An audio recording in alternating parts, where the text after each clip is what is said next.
과학적인 근거를 믿지 않으면 도대체 무엇을 믿으란 말입니까? 주먹구구식 저런 믿고 싶은 희망사항을 마치 그럴듯한 어떤 망언에 속고 어떤 망언이 대한민국을 뒤흔드는지 말씀을 드립니다.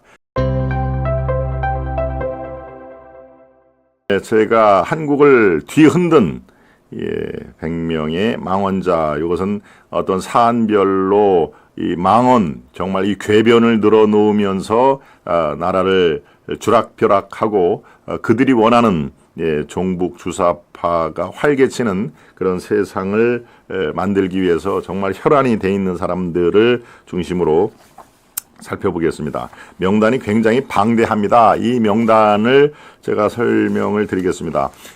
제가 총선 내려가기 전에 광우병 사태 때도 마찬가지 이런 일이 있었죠. 광우병 사태 때 선전선동에 제일 앞장섰던 사람들의 명단을 공개를 해드린 적이 있습니다. 그리고 또 연예인들, 그 당시에 연예인들은 이른바 셀럽이라고 해서 많은 분들이 이 이름과 얼굴을 보면 알 수 있기 때문에 그래서 영향이 있는 것이죠. 그 사람들이 정말 회개망측한 얘기를 해도 누가 가수 누구, 배우 누가 얘기를 한 거야 라고 하는 그 사람 자체들이 이름값으로 세상을 사는 사람들이기 때문에 따로 명단을 정리를 해드렸습니다. 역시 이제 많은 분들이 관심을 보여주셨는데요. 오늘도 마찬가지로 오늘은 지난번에 광우병 사태에 이어서 오늘은 천안함 중심으로 한번 보겠습니다. 천안함 때 얼마나 나라가 시끄러웠습니까? 천안함이 자작극이다 하는 얘기도 있었고요. 또 별의별 얘기가 다 됐고 이게 곤궁에 빠진 우리 그 남쪽 정부가 일부러 사주를 한 것이다. 이런 얘기까지 하지 않았습니까? 자, 오늘 천안함 관련돼서 어떤 사람이 어떤 얘기를 했는지 우리 기억에는 벌써 이제 가물가물합니다만은 그 내용을 그래서 아직 이 후예들이 지금까지 남아서 국회에서도 이 국정 질의라든가 이런 거 대신에 망언을 일삼는 결국에 그 안산에 누굽니까? 결국은 사과를 했죠. 누구 이 국악하는 사람들이 기생으로 생각하십니까? 글쎄요. 그 친구는 이미 이제 선거법 위반 이것으로 지금 기소가 돼 있기 때문에요. 네, 여러분들이 아마 정말 아주 보기 싫은 TV 화면에서 보기 싫은 사람들 중에 몇몇 사람들은 선거법 관련해서 유죄 판결이 선거법은 벌금 100만 원만 넘으면은 피선거권을 박탈하는 거니까요. 의원 배지도 떨어질 뿐더러 이 다음 선거에 5년간 출마를 못하는 그런 상황이 됩니다. 네, 지금 얘기한 그 사람도 아마 그렇게 될 가능성이 대단히 높다 하는 얘기를 말씀을 드리면서 천안함 폭침 사건 관련해서 어떤 사람이 어떤 얘기를 했는지 우리가 이걸 되짚어 보는 이유가 바로 그렇습니다. 이 정치에 망언을 일삼는 사람, 궤변까지가 괜찮죠. 이치에 맞지 않는 그런 궤변까지야 우리가 참아 들을 수가 있습니다만은 대한민국의 국기인 자유민주주의 또 시장경제를 파괴시키는 그런 이 얘기를 우리가 망언으로 규정을 한다면은 이게 얼마나 우리 국가에 해를 끼치는지 우리가 정확히 이해를 하자라는 측면에서 말씀을 드립니다. 네, 일단 천안함 관련해서 말씀을 드리는데요. 여러분 김용옥 아시죠? 도올 머리 이렇게 스님처럼 밀고 도올 김용옥 그 당시에 원광대 교수로 돼 있습니다. 2010년 5월 봉은사 부처님 오신 날 대법회 강연에서 이런 얘기를 합니다. 천안함 북한 소행 발표는 웃기는 개그다. 0.00001%도 설득을 할 수가 없다. 나도 설득이 안 된다 하는 얘기를 바로 김용욱이가 한 것입니다. 천안함 북한 소행 이 발표 우리 정부에서 발표를 했는데 이것은 정부가 웃기는 개그를 한 것이다. 0.00001% 즉 만분의 1 확률도 안 된다. 절대 나를 설득을 시킬 수가 없다. 일단 내가 그래도 지성인 아니냐. 나를 설득을 해봐라. 이게 바로 김영옥 얘기인데요. 바로 이런 사람들이 주위에 이른바 지성인 인양해서 이 국가의 어떤 정체성, 자유민주주의에 큰 도끼질을 해대는 그런 것들이 우리에게는 너무나 비일비재합니다. 하다못해 민의의 정당이라고 하는 국회에서조차 저렇게 망언을 서슴지 않는 그런 얘기가 나오니까요. 바로 이런 것들이 얼마나 이 대한민국에 전진하려고 하는 그 동력을, 발전의 동력을 붙들어 매는 건지 우리는 이제 시간이 가면 갈수록 그들을 이 개인적인 행동이 아니라 이게 훨씬 조직적인 행동이다라는 것을 우리가 잘 알 수가 있습니다. 예, 한상열이라고 있습니다. 한국진보연대 상임 고문. 각종 그 불법 집회라든가 좌파 편향의 그런 그 거리 가투라고 그러죠. 예, 거리 투쟁에 제일 앞장서는 사람 중에 한 사람이 바로 한상열 한국진보연대 상임 고문인데요. 이 당시에 이명박이야말로 천안함 희생자들을 낸 살인 원흉이다라는 얘기를 했습니다. 예, 이때 이명박이라고도 얘기를 안 합니다. 리명박, 북한식의 표현이죠. 리명박이야말로 천안함 희생자들을 낸 살인 원흉이다 이런 얘기를 합니다. 이것은 어디서 얘기를 한 거냐? 6.15 선언 10주년 기념 행사 참석차 북한에서 얘기한 겁니다. 북한에 불법으로 방문을 해서 2010년 6월 20일 평양 인민문화공전에서 북한 언론과 평양 주재 특파원들과 가진 기자회견에서 바로 이런 얘기를 합니다. 이때에 이 대한민국 대통령을 거론을 하면서 리명박이야말로 천안함 희생자들을 낸 살인 원흉이다 이렇게 얘기를 한 것이죠. 예, 또 있습니다. 예, 소설가 이회수, 이 사람도 좌편향으로 구설수에 많이 올랐는데요. 천안함 폭침은 소설이다. 소설가인 내가 졌다 하는 얘기를 했습니다. 나도 소설가인데 내가 졌다 하는 얘기를 합니다. 이게 바로 이회수. 아마 기억나시는 분도 계실 겁니다. 나도 소설가인데 소설가인 나도 졌다. 천안함 폭침, 이거는 그야말로 소설이다.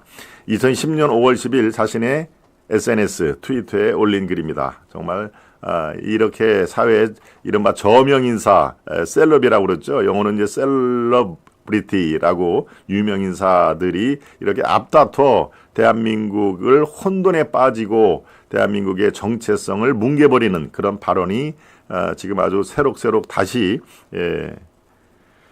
또 있습니다. 백낙청 서울대 명예교수. 이게 지금 현재 이재명을 비롯해서 민주당 사람들, 개딸들에게 영향을 가장 많이 끼치는 그런 좌장 역할을 하는 사람입니다. 좌장 역할. 백낙청. 예, 저도 학창 시절에 이분이 영문과 교수고요. 저는 뭐 경영학과를 졸업했습니다만 영문과에 가서 강의를 들은 적이 있는데요. 예, 그때도 사실 그때는 이제 민주화, 학원 민주화 이런 게 주된 이슈였기 때문에 백낙청 교수를 민주화에 상당한 헌신을 하는 그런 교수로 저도 알고 있었습니다. 그렇게. 그런데 졸업을 하고 나서 한참 뒤에 이게 민주화에 공헌을 하는 게 아니라 이른바 좌파 세상을 만들기 위해서 앞장을 서는 듯한 그런 그 언행을 많이 했는데요. 바로 백낙청 서울대 명예교수, 지금 명예교수죠. 이렇게 얘기를 합니다. 천안함 사건은 정부가 적당히 장난치려다 커져버린 것이다. 예, 정말 이 천안함 사건으로 우리의 피 같은 젊음이 얼마나 희생이 됐는지를 알면서 이런 얘기를 했을까요? 한국 정부가 적당히 장난치려다 커져버린 것이다. 우리의 위기를 돌파하기 위해서 대한민국 정부가 적당히 이렇게, 그러니까 자작극이라고 보는 것이죠. 자작극을 시작을 했다가 이게 관리가 불가능할 정도로 이슈가 커져버린 것이다. 누가 얘기했다고요?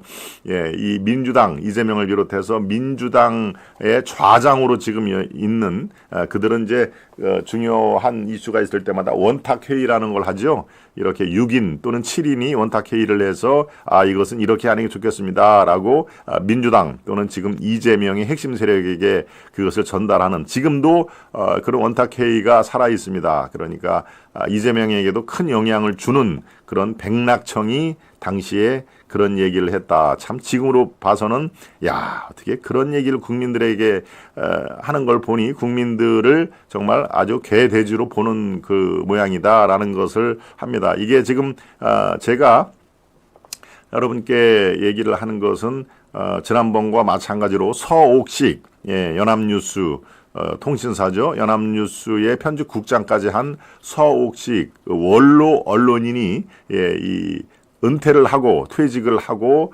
지금까지 나온 자료라든가 TV 화면 그리고 모든 그 녹취 이런 것들을 총 집대성해서 이런 그 역작을 만든 것입니다. 그러니까 원로 은퇴를 한 원로 언론인이 내가 국가 나라를 위해서 무엇을 해야 이게 기여를 하나라고 할 때 지금 이 좌파 종북 주사파들이 그 당시에 무슨 얘기를 했고 하는 것을 차곡차곡 정리를 한 그런 그 내용이니까요. 예, 저도 하나의 언론인으로서 30년 기자 생활을 한 언론인으로서 정말 이 원로 언론인이 정말 이 몸으로 쓴 그 한자 쓴 그것이 얼마나 소중한 그 자료인지를 다시 한번 제가 생각하게 되는 그런 내용입니다.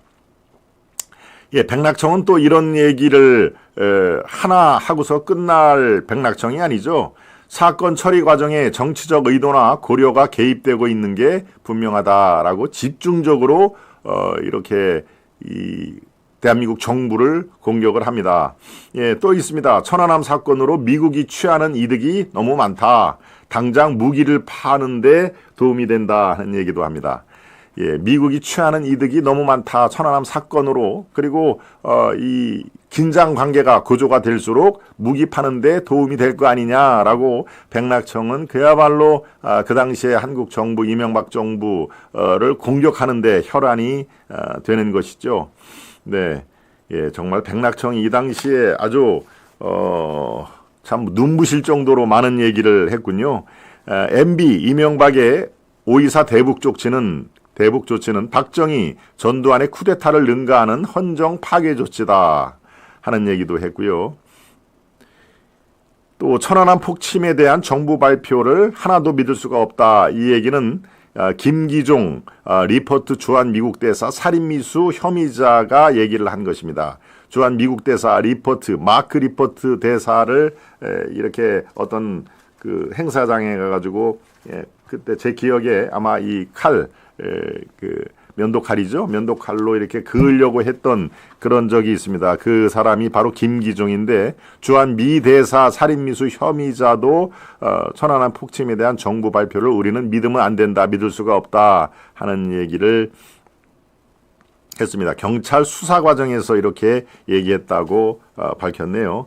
또 최문순 민주당 의원 강원도 지사까지 지낸 MBC 기자였죠. MBC 평기자에서 일약 정권이 바뀌면서 MBC 사장까지 수직 상승한 바로 그 최문순. 천안함이 두동강 난 건 홀인원이 한 5번쯤 연속으로 날 확률이다. 예, 그렇게 얘기를 했군요. 천안함이 두동강 난 건 그렇죠. 어뢰를 통해서 두동강이 났는데 그것은 홀인원이 한 5번쯤 골프의 홀인원 얘기하는 겁니다. 5번쯤 연속으로 날 확률하고 똑같다. 그러니까 절대 있을 수가 없다. 북한의 어뢰로 이 천안함이 두동강이 났다는 대한민국 발표는 이것은 있을 수가 없는 얘기다 하는. 그러니까 이들 좌파들이 이 당시에 총 공세를 해서 천안함은 그야말로 대한민국 정부의 이명박 정부의 자작극이다 하는 얘기를 이렇게 올가미를 씌우려고 아주 총 공세를 하는 것입니다. 동서남북 모든 전방위 공격을 하는 것이죠. 최문순도 또 여러 가지 얘기를 했군요. 정치적 공정성이 상실된 이번 천안함 조사 결과를 받아들일 수 없다 하는 얘기를 미디어 오늘의 인터뷰를 하면서 얘기를 했고요.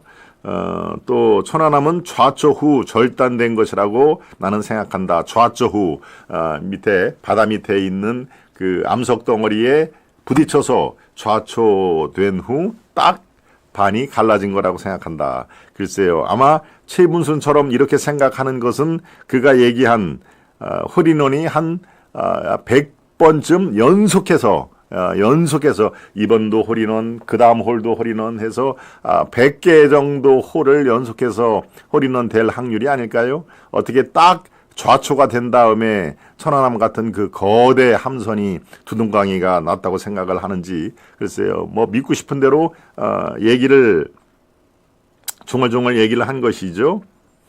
예, 어뢰 잔해에 1번이라고 쓰인 것이 결정적인 증거라는데 이건 소도 웃을 일이다. 동의 못한다 하는 얘기도 최문순이 얘기를 한 것입니다.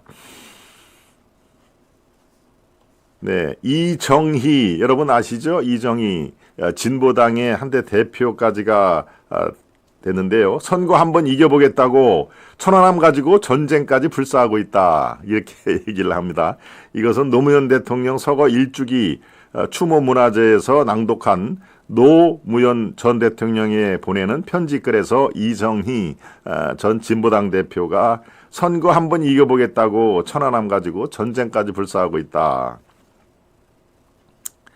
참, 예, 지금 다시 이렇게 이들이 얘기한 망언을 들어보니 이들은 정말 국가를 전복시키고자 천안함 좌초권으로 이 국가를 전복시킬 그런 의향을 갖고 있구나라는 거 여러분도 아마 느끼실 것입니다. 네, 천안함 국정조사를 해야 할 국회가 북한을 책임자라고 단정해서는 안 된다. 대북 규탄 결의안 채택에 극렬히 반대를 한다. 지금은 국정조사 공개 검증이 필요한 때다. 5.24 대통령 담화는 천안함 사건을 지방선거에 이용해 선거 한번 이겨보겠다는 의도로 남북관계를 대결과 위기의 상황으로 몰고 간 위험천만한 행동이다. 이것도 마찬가지로 이정희가 국회 본회의 때 대북 규탄 결의안 반대 토론 때 얘기를 한 것입니다. 참, 예, 이 당시에 어떤 얘기들이 이루어진 건지 다시 우리가 이렇게 살펴보는 것은 이들의 그 획책, 대한민국을 전복하고 그들이 원하는 이 주사파들의 그 친북 활동을 넘어서 대한민국도 마찬가지로 그들이 원하는 좌파 세상으로 만들기 위해서 집요하게 그런 공격을 한 게 바로 지금 이번 22대 국회에서까지 그대로 드러나고 있다 하는 것을 여러분에게 강조하기 위해서 제가 말씀을 드립니다. 예, 신상철 서프라이즈 대표도 이 명단에 들어가 있습니다. 천안함은 좌초된 후 다른 선체와 충돌에 절단되고 침몰했다 하는 얘기입니다. 이 서프라이즈 대표는 그 당시에 천안함 침몰 때 여기저기서 많이 관여를 했던 그런 매체고 그런 그 신상철이라는 이름을 많이 아마 들어봤을 겁니다. 네. 천안함 침몰을 북한 소행이라고 주장하는 건 보수 세력의 상상 임신이다 하는 얘기를 했습니다. 이것은 이대근 경향신문 당시 논설위원이 자사의 칼럼을 통해서 얘기했는데요. 북한 소행이라고 주장하는 건 보수 세력의 상상 임신이다. 참 표현도 글쎄요. 예. 실제로 임신하지가 않았는데 워낙 그것을 꼭 믿고 싶은 대로 믿는 그런 보수 세력의 자기 희망대로 상상 임신하는 거와 똑같다 하는 얘기를 언론사의 논설위원이 이렇게 서슴없이 얘기를 하니까 그 당시에 좌파 세력의 그 준동 이게 어느 정도까지 펼쳐졌는지 여러분들이 잘 아실 거라고 믿습니다. 박창신 천주교 정의구현 사재단 신부 이런 얘기를 했습니다. 천안함 사건은 정부가 종북 세력을 단속하기 위해 억지로 북한 소행으로 조작한 것이다. 뭐 천주교 정의구현 사재단이 얼마나 이 주요 시국 사건에서 좌파 목소리를 냈는지 우리가 뭐 너무나 잘 알죠. 또 정성희 민노당 최고위원도 이런 얘기를 했습니다. 천안함 사건은 북한을 악마로 만들기 위해 미국과 MB가 음모했던 작품이다. 미국과 MB, 이명박이 음모를 해서 북한을 악마로 만들기 위한 작품이다. 이게 민노당 정성희 최고위원이 2011년 3월 달에 얘기를 한 사안입니다. 그러니까 모든 것이 다 이명박 정권이 북한과 짝짝꿍을 해서 북한을 악마화하기 위해서 만들어낸 자작극이다. 이런 식의 그 뉘앙스를 다 풍기죠. 이 사람들이 얘기를 한 거는 백낙총부터 시작해서 이정희, 신상철, 정성희 최고위원 다 포함해서 그런 목적을 주입시키기 위해서 이런 얘기를 한 걸로 보입니다. 또 유원일 창조한국당 의원도 가세를 했군요. 어뢰로 맞췄다는 것은 달리는 차 안에 사람이 나비를 맨손으로 잡을 확률과 비슷하다. 참 이것도 기억에 납니다만 새롭죠. 이렇게 얘기를 하니까 어뢰로 천안함을 두 쪽 냈다는 것은 달리는 차 안에 사람이 나비를 맨손으로 잡을 확률과 비슷하다. 정말 지금 다시 얘기 들어보니까 참 말도 안 되는 얘기를 그 당시에 했다는 얘기입니다. 예, 조국이 등장합니다. 자, 조국 그 당시에 서울대 로스쿨 교수가 이렇게 얘기를 합니다. 유엔에서 비정부 기구가 해당 국가의 정부와 입장을 달리하는 의견을 표명한 사례는 국내를 불문하고 셀 수 없을 정도로 일반적인 일이다. 정부가 참여연대를 국보법 위반 혐의로 수사하는 것은 유엔의 메커니즘에 대한 무지에서 비롯된 처사다. 참여연대가 제기한 의문의 내용에 주목하지 않고 어느 나라 국민이냐는 식으로 공격하는 것은 민주주의를 위협하는 행태다. 예, 조국이 천안함 사태에 대해서 얘기를 하고 또 참여연대, 이 당시에는 이제 서울대 교수를 하면서 참여연대 활동을 했던 모양입니다. 그러니까 이 참여연대가 이 사건에 대해서 여러 가지 성명을 냈는데 참여연대가 제기한 의문의 내용에 주목하지 않고 너희들은 어느 나라 국민이냐 식으로 공격하는 것은 민주주의를 위협하는 행태다. 예. 그렇군요. 지금 조국이 윤석열 탄핵에 제일 앞장서 있죠. 이번에 만약에 이 보궐선거 때 전라남도 곡성이나 영광에서 한석이라도 조국 당이 차지를 했으면 아마 기고만장했을 겁니다. 둘 다 그렇게 한 달 살이까지 하면서 공을 들였지만 참패를 했죠. 예, 그래도 바로 또 엊그저께 기자회견에서 윤석열 탄핵에 이제 행동으로 나서겠다라고 탄핵에 제일 앞장서는 모습인데요. 글쎄요, 참 조국은 조국은 조국이다 하는 얘기. 네, 조국의 적은 조국이다 하는 게 조적조라는 얘기가 있었죠. 네, 네가 얘기를 한 게 모든 게 다 기록이 돼서 수사에도 다 참작을 해서 결국에는 1심 유죄, 2심 유죄. 이제 곧 한 달 정도 뒤에 조국이 대법원 판결을 최종 판결을 받으면은 예, 국회의원 배지도 떼야 됩니다. 그러니까 이 조국 혁신당의 조국 의원은 내려가고 없어지고 이제 또 한 사람 그 예비 후보 중에 한 사람이 또 차지를 하겠죠. 예, 전체적인 뭐 의석수는 변함이 없는 것이죠. 수구 시민들이 천안함 침몰의 원인을 북한의 공격에 의한 것이라고 지금 선동하고 있다. 이 얘기는 표명렬 평화제양 군인의 대표까지 이 백인의 명단에 지금 올라가 있습니다. 수구신문 이른바 조중동을 비롯한 보수신문들이 천안함 침몰의 원인을 북한의 공격에 의한 것이라고 선동, 그것을 바로 선동이라고 뒤집어 씌우는 그런 상황인 것이죠. 강정구 동국대 교수, 여러분 기억을 잘 하실 겁니다. 강정구 동국대 교수도 이렇게 얘기합니다. 천안함 사건은 단순한 사건이 아니라 수구 세력이 사건을 만든 것이다. 그러니까 다 조작을 했다라고 MB 정권이 조작을 했다고 이 사람들은 얘기를 하는 것이죠. 예, 정현주 전 KBS 사장도 망언자 100명 명단에 들어가 있습니다. 미국의 처지에서 천안함 사건은 꽃놀이패였다. 미국은 천안함 사건이 한국 정부가 만들어준 거에 대해서 아마 혼자 몰래 웃고 있을 것이다 라고 꽃놀이패였다 하는 것을 얘기를 합니다. 이들이 한마디 하면은 그들을 추종하는 세력들이 또 이것을 확대 재생산하는 그런 구조로 가지고 있는 것이죠. 네, 양무진 경남대 교수도 여 안에 명단에 있습니다. 북한은 같은 민족을 근거 없이 의심한 남측에 대해 따지고 사과 요구할 것이다. 북한은 같은 민족을 근거 없이 의심한, 글쎄요, 정말 근거 없이 천안함 사건이 의심을 한 건가요? 근거 없이 의심한 남측에 대해 앞으로 따지고 더욱 강력한 사과를 요구할 것이다. 북한을 이렇게 하라고 시키는 그런 내용이군요. 양무진, 예. 이번에는 북측이 직접적인 관련이 없기 때문에 공식 반응을 보이지 않고 있다. 거의 북한의 대변인처럼 얘기를 합니다. 예, 직접적인 관련이 북한은 없다. 그래서 공식 반응을 보이지 않고 있는 것이다. 이 양무진 교수라는 사람도 굉장히 얘기를 많이 했군요. 북측 개입 가능성을 거론하는 것은 한반도 상황 안정관리에 도움이 되지 않는다. 예, 그러니까 북한과는 딱 선을 그어야 된다. 북한이 개입했을 가능성은 전혀 없는 노릇이다. 이런 얘기를 합니다. 네, 양무진 이 교수라는 사람이 그 당시에 상당히 많은 그런 그 공격을 한 걸로 나와 있습니다. 박원순 서울시장 당시 서울시장 후보도 이 명단에 들어가 있습니다. 이렇게 얘기했군요. 북한을 잘 관리하고 평화를 구축해야 함에도 이명박 정부 들어서 북한을 자극해 억울하게 장병이 수상되는 결과를 낳았다. 이게 바로 관훈클럽 토론회에서 박원순 서울시장 출마를 한 후보가 얘기를 한 것입니다. 예, 이명박 정부 들어서 북한을 자극해 억울하게 장병이 물에 빠져 죽는 결과를 낳았다라고 하는 게 박원순의 이 시각이다. 예.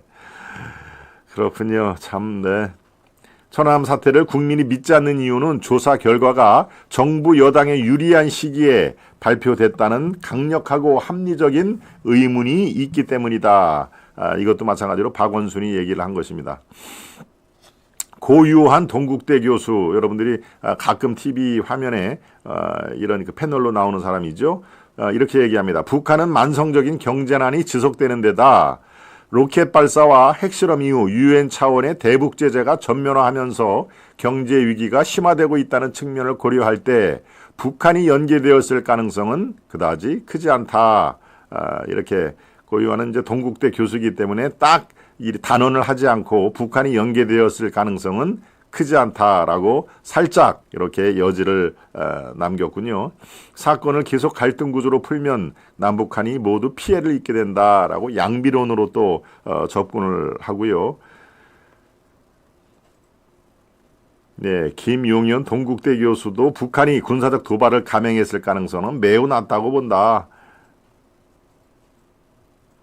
그렇군요. 참 이럴 때 이 천안함 사건으로 각계각층에 숨어있는 이른바 친북 인사들, 좌파 성향에 매몰되어 있는 사람들이 집단적으로 이렇게 머리를 들치고 나왔다 하는 얘기를 합니다. 예, 평화 네트워크 정욱식, 이것도 이제 이 좌파 성향 단체인데요. 결론을 미리 예단해 놓고 조작했을 가능성이 충분히 있다고 본다. 그러니까 마찬가지로 말씀드린 대로 자작극, MB 정권의 자작극으로 볼 수 있다라는 얘기가 여기저기서 아주 일사불란하게 얘기를 한 걸로 지금 돼 있습니다. 네. 이 당시에 이종인 알파 잠수기술 공사 대표 그 안에 들어가서 이 잠수 관련된 업체죠. 알파 잠수기술 공사 대표 이종인 그 당시에 TV 틀면은 나왔던 사람인데요. 폭발이 없었는데 2달 후 폭발이라고 발표해서 결과가 진실되는 것 아니다. 내가 들어가서 보니까 폭발은 없었는데 2달 뒤에 폭발이라고 발표를 하더라. 그러니까 정부 발표는 하나도 진실성이 없다 하는 얘기입니다. 침수로 인해 파손된 것이지 어뢰 폭발의 가능성은 매우 희박하다. 이것도 마찬가지로 그 잠수업체 이종인이 얘기를 한 것이죠. 단순한 교통사고를 가지고 정부가 해도 너무한다도 마찬가지로 이종인이 얘기를 한 것입니다. 예, 김창현 전 민노당 사무총장도 이 100인 명단에 들어가 있는데요. 한나라당은 천안함 조사 결과를 믿으라고 협박하면서 전쟁 불사까지 외친다. 이런 얘기를 민노당 사무총장 얘기를 했습니다. 정세현 전 통일부 장관, 여러분 아마 기억나시죠? 이 사람도 요 100인 명단에 들어가 있습니다. 이렇게 얘기합니다. 북한이 밉다고 해서 무조건 북한 쪽에 천안함 사건의 책임을 넘기고 북한은 무엇이든지 할 수 있다는 식으로 생각한다면 미국의 책임론도 나올 수 있을 것이다. 이게 무슨 궤변입니까? 다시 한번 말씀드리겠습니다. 북한이 밉다고 해서 무조건 북한 쪽에 천안함 사건의 책임을 넘기고 북한은 무엇이든지 할 수 있다는 식으로 생각한다면 미국의 책임론까지도 나올 수 있다.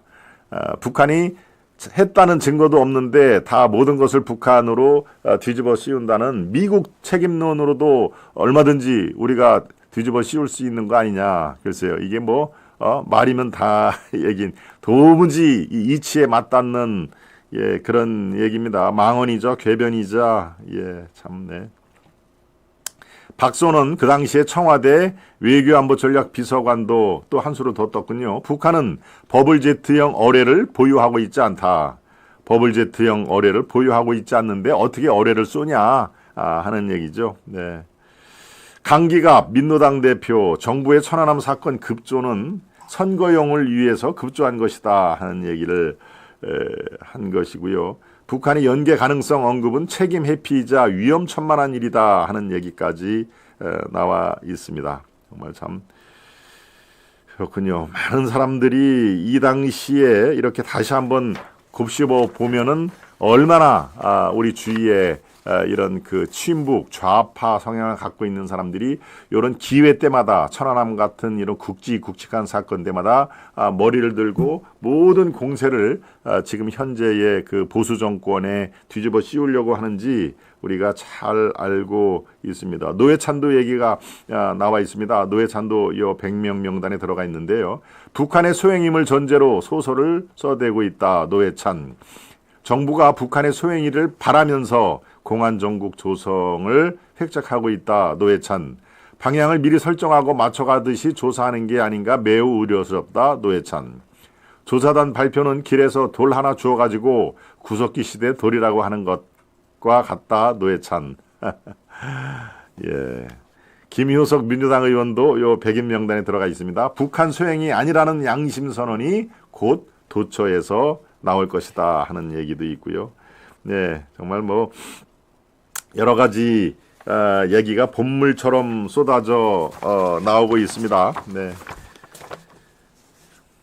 이 천안함 사건도 마찬가지고 연평도 포격 도발. 연평도는 실제로 이 주민들이 아주 혼비백산에서 아주 도망가는 것이 TV 화면에 그대로 생생하게 나타났죠.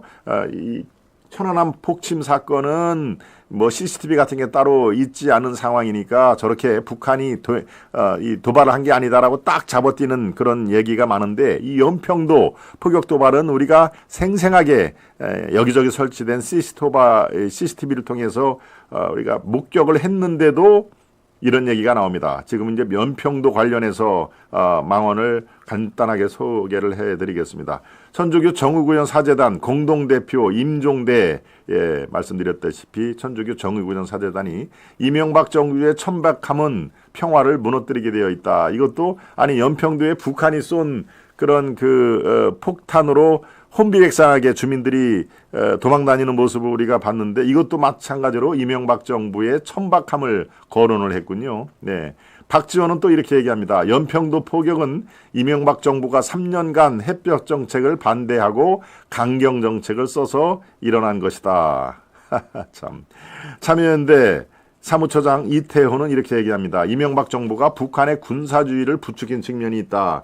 포는 북한이 쏜 거가 자명하니까 그것에 대해서는 얘기를 하지 않고 이명박 정부가 북한이 포를 쏘도록 부추긴 측면이 있다. 이렇게 얘기를. 문정인 연세대 교수. 한때는 또 뭐 이런 그 안보 문제에 대해서 마치 모든 것을 다 아는 듯이 TV에 나와서 얘기를 했던 문정인 연대 교수도 이 100인의 이름이 올려 있습니다. 정부가 10월 4일 날 선언 14선언을 이행했으면 연평도 포격 도발 이런 것이 안 생겼을 것이다. 송영길도 여기 이름이 있군요. 우리 측의 호국 훈련에 자극받아 북한이 집중 공격한 것으로 보인다. 정동영도 있습니다. 정동영 지금 민주당 의원이죠. 민감한 지역에서의 포사격이 적절했는지가 의문이다. 연평도에서 이제 우리 국군들이 포 훈련 연습을 한 거 그 자체가 문제가 있다라고 얘기를 한 것이고요. 정동영도 이거에 대해서 얘기를 많이 했군요. 북한의 포격에 대해 응사한 건 역시 증오심이 묻어 있는 것이다. 연평도 요새화 이것은 시대착오적인 발상이다라는 것으로 계속 이명박 정부가 잘못한 것이다라는 얘기를 여기저기서 얘기를 한 것입니다. 대포 얻어맞고 안보 사태 터지는 게 진정한 평화인가? 6.15 선언 한 점 한 획도 건드려서는 안 된다. 정동영 이런 식으로 정말 이 기회다 싶으니까 모든 얘기를 쏟아붓는 거군요. 예, 박원순도 또 가만히 있으면 안 되죠. 북한의 연평도 포격에 대한 우리 군의 보복 포격에 대해서는 상식적인 수준의 이야기인데 북쪽을 자극해서 우리가 얻을 것이 무엇인지 의문이다 하는 얘기입니다. 즉 우리가 얻어맞은 건 얻어맞았는데 그렇다고 보복 포격을 하면은 이게 상식적인 것인가? 왜 저들이 저렇게 그 자극을 하는 행동을 우리가 하느냐. 아니 먼저 때린 사람이 잘못했다는 얘기는 한마디 안 합니다. 그리고 우리가 자국민 보호를 위해서 보복 포격을 한 것 같고 왜 북한을 자극하느냐. 그러니까 이 사람들은 글쎄 균형 잡힌 시각에 대해서는 전혀 관심이 없는 사람입니다. 예, 전 국가정보원장 임동원이라고 있습니다. 김동원이 아니라 임시입니다. 임동원. 여기도 백인에 포함이 되어 있는데요. 북한에도 어느 정도 책임이 있지만 한국 정부가 북한에 대해 과거 정부가 했던 화해협력 정책 집어치우고 대결 정책을 써왔기 때문에 관계가 이렇게 악화된 것이다라고 화해협력 정책을 집어치운 대한민국 정부의 책임을 전가를 하는 그런 상황입니다. 참 얘기를 하면서도 답답한 느낌이 있죠. 이들은 북한의 이 정권, 지금은 김정은입니다만 그 전에 김일성으로부터 해서 김정일에 내려오는 심기경호를 위해서 저렇게 얘기를 합니다. 박원순도 그렇고 왜 보복 포격을 하느냐, 왜 북한을 자극하느냐. 아니 먼저 포격을 쏜 북한에 대해서 책임이 있다는 얘기를 하고 보복 포격도 문제다라고 하면은 제가 이런 말을 하지도 않습니다만은 먼저 도발을 한 쪽에서는 전혀 묵묵부답이고 보복 포격 그 자체가 북한을 자극하는 것도 그건 큰 문제다 하는 자체가 글쎄요 어떤 생각인지 정말 균형 잡힌 시각이라는 것은 눈꼽만큼도 찾을 수가 없는 그런 상황이 연출이 됐습니다. 네, 백인들이 한 얘기를 다 일일이 소개하기에는 시간적인 한계가 있고 이들의 공통점을 발견을 할 수가 있습니다. 자작극이다.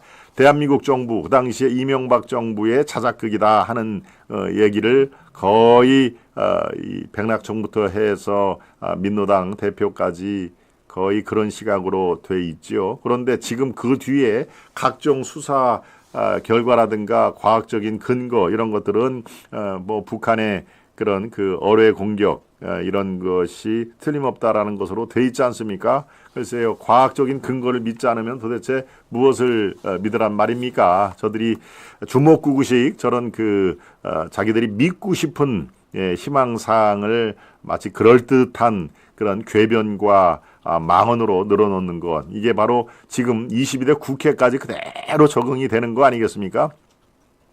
그래서 22대 국회 망언을 보고 지금까지 우리가 어떤 망언에 속고 어떤 망언이 대한민국을 뒤흔드는지 관련 자료를 찾아서 말씀을 드립니다.